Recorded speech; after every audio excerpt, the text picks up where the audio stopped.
second last question, but could be wrong. And question 11 reads, how do you calculate marginal revenue? And we have by dividing, our junior tutor, sorry, has said, by dividing the change in total revenue by the change in total output.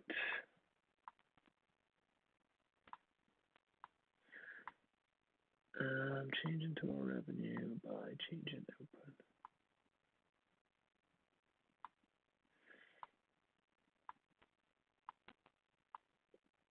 Yeah, so I guess if change in total revenue of one more unit divided by the change in output of one additional unit, so you sell one more, the revenue you get from that one more. So I think that makes sense. I'm going to Google it just to make sure because I don't know, I haven't thought about this in a long time. Change in total revenue by the change in total output quantity. So maybe a better way for me to write this here would be Q.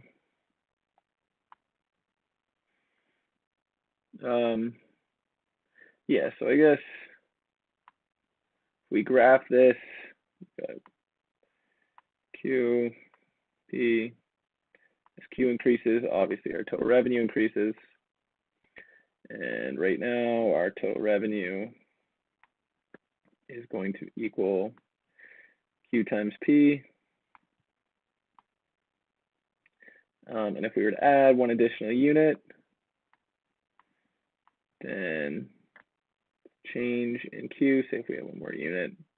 Yeah, that makes a lot of sense. So say here we've got like 10 of whatever, and I don't think P is the right thing to have on this axis actually, and I think we'll call this like revenue. So when we're selling 10, I don't know, water bottles, got a revenue of $40, and when we now sell our 11th water bottle, our revenue now is like $42. So our change in total revenue here would be equal to 2 minus 40.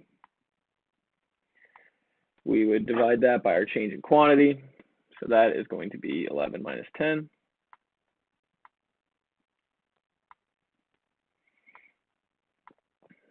Doing the necessary subtractions. We see 2 over 1. So our marginal revenue would be $2. And here I've drawn the relationship between quantity sold and revenue to be linear. That's not always the case. Yeah, I'll leave it at that. That's not always the case. You can have diminishing marginal revenue, which I think is usually the case, or you could also have increasing marginal revenue over time. Probably.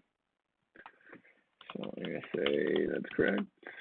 And we can move on to what I believe is the last question.